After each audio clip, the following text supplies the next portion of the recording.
জাপানের এই ফলটা দেখতে অনেকটা আমাদের দেশের পাকা গাবের মতো মনে হলেও এর ভেতরে কোনো বীজ নেই এবং এটি অত্যন্ত সুস্বাদু। স্বয়ংক্রিয় কাটিং মেশিনের মধ্যে প্রত্যেকটা ফল লাগানো মাত্র একটা ব্লেড এসে পুরো ফলের শরীর থেকে বাকলটাকে সরিয়ে ফেলে। জেনে অবাক হবেন এই ফলের বাকল মাদকাসক্ত রোগীদের চিকিৎসায় ব্যবহৃত হয়। মানে এই জুস খেলে এর নেশা চলে যায়। এছাড়া এই ফল খেলে মানুষের ডায়রিয়া আমাশয় ভালো হয়ে যায়। এই ফল থেকে তৈরি করা বিভিন্ন ওষুধ সাপের কামড়ের প্রতিষেধক হিসেবেও ব্যবহৃত হয়। এখানে মজার বিষয়, প্রত্যেকটা ফলের খোসা ছাড়িয়ে একটি প্লাস্টিকের আর্টিফিশিয়াল বক্সের মধ্যে প্রত্যেকটি ফলের অগ্রভাগকে গুঁজে দেওয়া হয়। সেখানে ঝুলে থাকা এই ফলগুলোকে দূর থেকে দেখতে প্লাস্টিকের ফল মনে হলেও আসলে এগুলো তরতাজা সুস্বাদু জুসি ফসিমন ফল। এই ফলের বাগানের দৃশ্যটা একটু অন্যরকম। দূর থেকে দেখে মনে হবে গাছে কত আপেল ধরে আছে। পেকে যাওয়ার পরে দূর থেকে ফলগুলো দেখতে খুবই চমৎকার লাগে। একেবারে খুব কাছে থেকে দেখলে এটি দেখতে অনেকটা গাবের মতো মনে হয়। লাল টুকটুকে পার্সিমন ফলগুলো বাগান থেকে সংগ্রহ করে বড় ঝুড়ির মধ্যে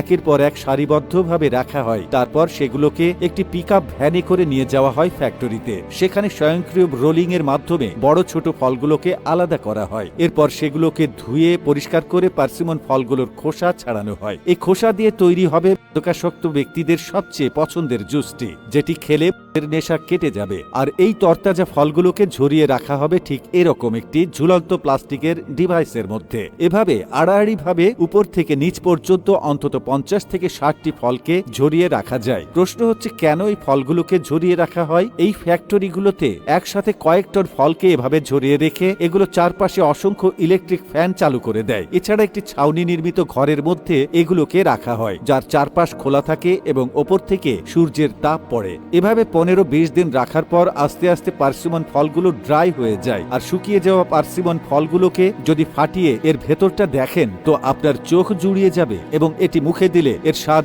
আজীবনের জন্য মনে থাকবে। এতটাই মজাদার ও সুস্বাদু হয়ে থাকে এই পার্সিমন ফল। গবেষণায় উঠে এসেছে হলুদ রঙের পার্সিমন ফলের খোসায় প্রচুর পরিমাণে ভিটামিন এ থাকে। এর জুস খেলে মানুষ রাতকানা রোগের হাত থেকে বাঁচতে পারে। জাপানি শিশু, কিশোর কিশোরী থেকে শুরু করে বয়স্ক লোকেদের কাছে পার্সিমন খুবই জনপ্রিয় একটি ফল। বিশেষ করে গর্ভবতী বা দুগ্ধ দানকারী মাকেও এই ফল খাওয়ানো হয় যেন বুকের দুধ বৃদ্ধি পায়। এছাড়া পার্সিমন ফল খেলে যে কোনো মানুষের ত্বক লাবণ্যময় হয়ে ওঠে। তাই জাপানের নারীদের কাছে এই পার্সিমন খুবই জনপ্রিয় একটি ফল।